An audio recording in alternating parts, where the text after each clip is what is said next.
Maraming packaging materials.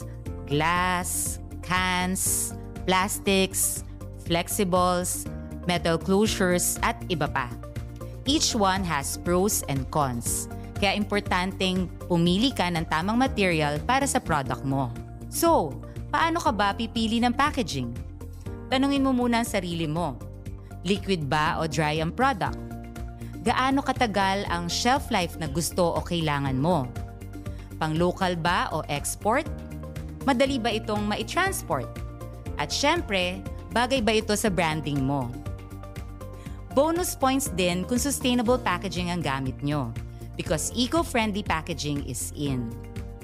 At dapat din maging aware tayo sa EPR or Extended Producer's Responsibility Law na makikita sa inyong screen.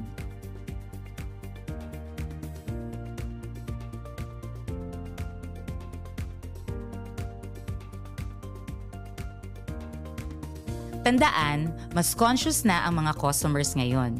Kapag sustainable ka, plus points sa kanila yan. Because good packaging equals good impression.